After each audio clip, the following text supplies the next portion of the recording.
1992 blev det besluttet at udskifte de aldrende S-tog. Et udvalg under Finansministeriet understregede, at der er behov for større kapacitet i S-togsystemet, hvis den kollektive trafik skal tage konkurrencen op med bilen. I 92 faldt valget af leverandør på den tyske konstellation Linke Hoffmann Busch, LHB og Siemens. LHB og Siemens leverede det bedste tilbud, både teknisk og rent energimæssigt, så driftomkostningerne på toget kan holdes nede. LHB står for produktionen af selve vognkasserne og bogierne, og Siemens for den elektriske del til toget.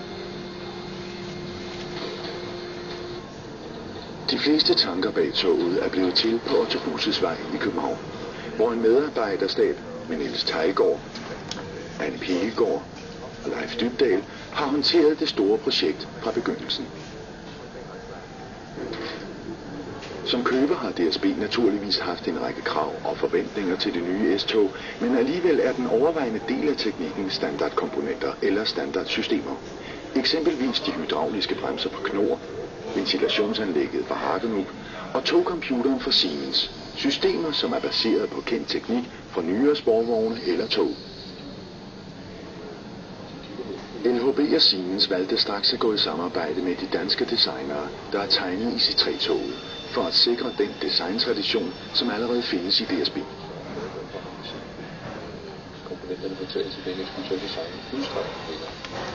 Gennem et hold af internationale togeksperter modtog DSB mange oplysninger i udviklingsfasen, så kendte fejl fra andre projekter kunne undgås.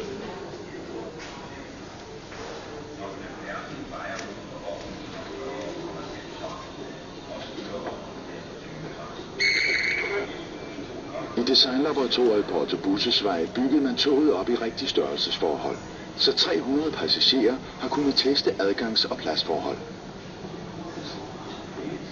I en kundetest foregiver man eksempelvis en afgang fra Høje Taastrup til Holte. Der bliver fløjtet afgang, dørene åbner og lukker, mens der bliver taget tid af kontrollører, så testen kan være så realistisk som muligt.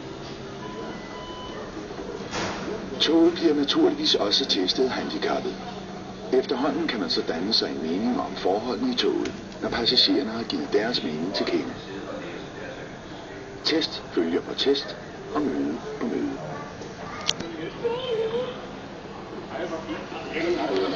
I projektet diskuteres sædernes farve og støtte for ryg og lænd.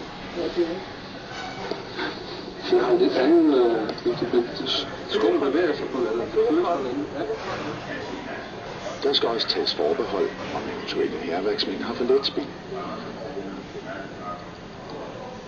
Sædet kan være for hårdt at sidde på, men er så til gengæld sværere at skære op. Det er her balancen mellem det hensigtsmæssige og komfortable skal findes. Det må det her ikke være lidt under. Er vi kommet til på nu? Den der også skal ikke have det. Studbæk, det var en virkelig fin konklusion. Sæderne brandtestes hos Høgst i Tyskland med forskelligt skumindhold. Og det måles omhyggeligt, hvor brandbart hver model er.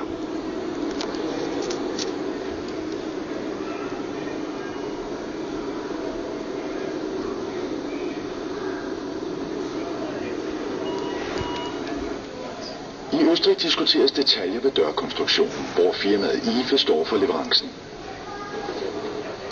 En teststand åbner og lukker dørene konstant, og et apparat måler præcist, hvor hårdt dørene trykker, når de lukker ind.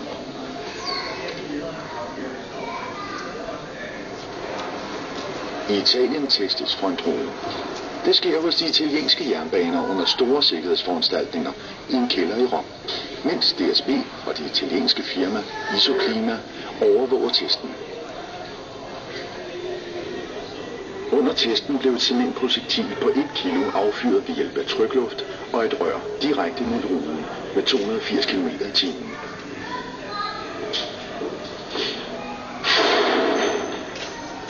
Ruden holdt, og DSB anerkender testresultatet, der har stor betydning for lokomotivførerens sikkerhed.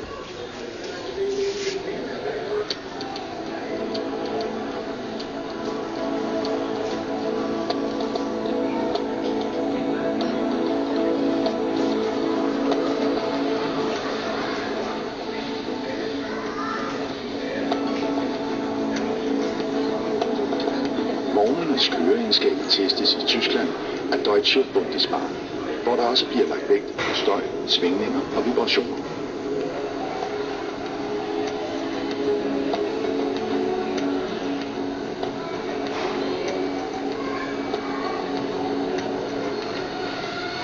Den endelige samling af toget foregår i Tyskland i Salzgitter hos firmaet Linke Hoffmann Busch, hvor toget males i en tidlig fase.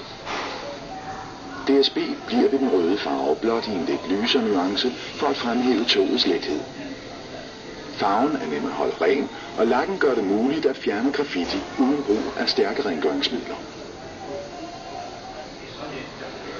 Efter lakeringen monteres elkomponenter, støjdæmpning, skillevægge, døre og gulv, og toget slæbes til København, hvor de forskellige systemer justeres endeligt. Toget er udviklet på meget kort tid for et helt nydesignet og i mange henseender så anderledes tog. Valg af materialer er generelt foretaget ud fra en lang række hensyn. Brandrisiko, vægt, vedligeholdelse, pris, udseende og ikke mindst miljø. DSB tager hensyn til mangel på visse materialer i naturen, når toget produceres, ligesom når toget skal skrottes, så store dele af toget kan smeltes om og genbruges om 25-30 år. Aluminium er valgt på grund af sin lave vægt og derved energibesparende forbrug under kørsel. Og eksempelvis i sæderne er valgt en skumtype, der har den mindste mængde af klorforbindelser, som har en skadelig indvirkning på ozonlaget. Toget er computerstyret og kan indstilles til at køre på en så energirigtig måde som muligt. Ved bremsning sender togets elmotorer den energi, der opstår, tilbage til kørselsnettet, til fordel for andre tog, der kører i nærheden. DSB forventer, at det nye tog vil reducere 30% af energiforbruget i forhold til tidligere. For naboerne langs banen betyder toget en nedgang af støjen med 7-8 decibel, svarende til en halvering af støjen.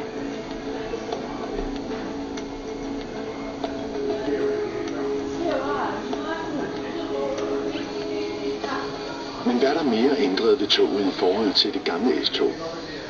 Toget er bredere, lidt mere buttet og aerodynamisk end det gamle tog.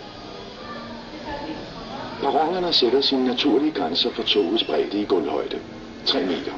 Alligevel udnytter det nye S-tog pladsen i sporet optimalt. I albuehøjde udnyttes pladsen fuldt ud til en bredde på 3,60 i sædehøjde. Det betyder plads til over 34% flere passagerer, ca. 86 personer, når man sammenligner et gammelt firevognssæt med et nyt, der består af 8 mindre vogne. Rejsetiden vil kunne forkortes af 10-15% grundet tophastigheden på 120 km/t. En bedre acceleration og bremseevne, alt afhængig af, hvor mange stationer der skal standses ved. Det 85 meter lange tog har fuld gennemsyn og gennemgang fra vogn til vogn. Det giver en større tryghedsfornemmelse for passagererne og en mulighed for at sætte sig i nærheden af andre passagerer eller lokomotivføreren.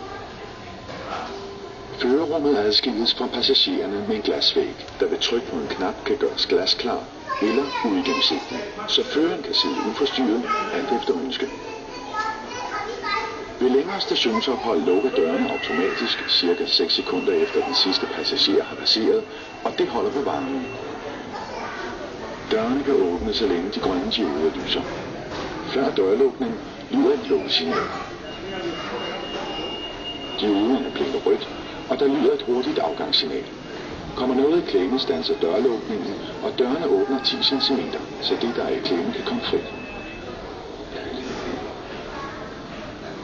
Indenfor er der taget hensyn til passagerernes ønsker. Den nye 3-personers sofa med design fra det danske firma Pelikan, produceret hos JP Group i Viborg, har acceptable sideforhold for 3 personer i myldretiden, hvor der alligevel er plads til at komme forbi. Mens den uden for spidsbelastningen fungerer som en komfortabel sideplads for 2 personer. Sofaerne nærmest vestibylen er 2-personers for at sikre gode adgangsforhold. Der er også bedre forhold for cyklister i et særligt flexrum i hver ende af toget, hvor cyklen kan parkeres, mens man kan sidde overfor på en klapstol. Her kan også anbringes klap- og barnevogn, men de kan stadig også anbringes i vestibylen. refleksrummet er der også plads for eventuelle kørestolsbrugere. En ny anordning kan sænke vognkassen, så afstanden fra vogngulv til perron reduceres. En let håndterbar rampe hjælper den handicappede ved ind- og udstigning. Det gør det også lettere for grupper af små børn at komme ind i toget. Et tryk på en knap til lokomotivføreren orienterer om, hvornår man skal af. Alle midtervestibuler har nødbremse og en nødalarm, så passagererne kan komme i kontakt med lokomotivføreren. Der vil fortsat være mulighed for at ryge i S-toget, men rygeafsnittet er halveret. Selvlukkende døre, rygeforbud i vestibulerne og bedre ventilation vil gøre sit til, at luften forbedres i forhold til tidligere. Halvdelen af vinduerne er klapvinduer, der kan åbnes af passagererne.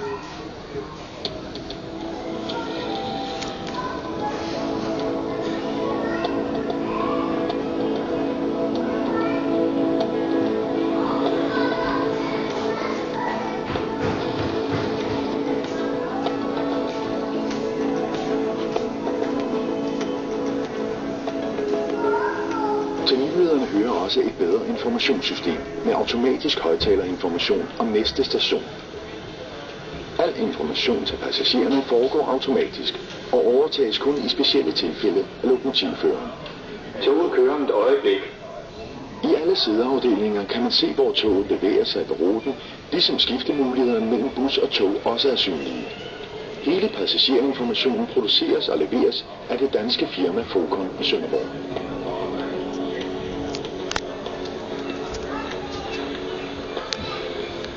Men et nyt og færdigt tog betyder også ændrede arbejdsgange for mange medarbejdere. Håndteringen af toget vil blive anderledes. Togcomputeren kan udføre den rutineprægede del af kørslen, det vil sige acceleration, hastighed og nedbremsning, umiddelbart før toget holder stille. De sidste meter inden toget stopper endeligt, foretager lokomotivføreren selv, ligesom lokomotivføreren stadig overvåger sporet og passagerernes ind- og udstigning. Alle informationer om togets tilstand kan følges på VDU-skærmen, som er i forbindelse med togcomputeren i toget. Uregelmæssigheder, der ikke kan ordnes på stedet, indberettes automatisk i togcomputeren, som over S-baneradioen sender til en datastation, der sender data videre til S-togsværkstedet, allerede inden toget ankommer, så eventuelle reservedele kan være klar. Togrevisorerne går en anden arbejdsgang i møde, i det de nu kan gå fra vogn til vogn og ikke længere skal ud på vognen.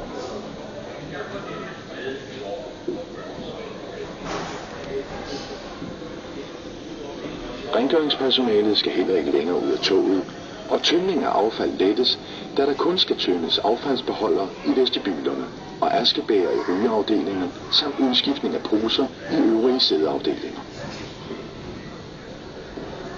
Computerstyring betyder for klargøringspersonalet, at toget klargør og foretager de nødvendige bremseprøver selv. Koblingen mellem to togsæt foregår automatisk, uden personalet skal uden for toget. Variationen af sædetyper betyder også, at medarbejderne skal være mere omhyggelige ved skift af sædebetræk, da der er flere forskellige sofaer. Computeriseringen betyder samtidig, at personalet er i stand til at vurdere de tilstandsmeldinger, der kommer fra togets hovedcomputer. Opbygningen af toget i moduler ligesom IC3 betyder skift af hele moduler eller komponenter, hvorefter toget hurtigt kan indsættes i drift igen, mens modulet repareres på værkstedet. Derfor kræves der nyt løftegrej i værkstedet. De 8 mindre vogne udgør et togsæt, der kan deles i 2 halvdele. De 4 fast sammenkoblede vogne skal så behandles, som man i dag behandler en vogn i værkstedet.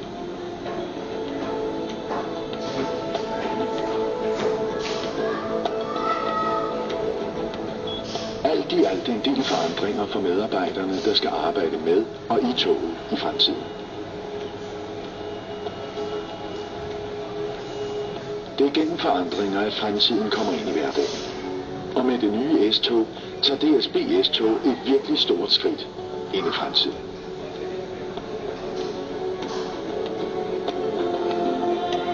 Hvornår stopper man den her? Der.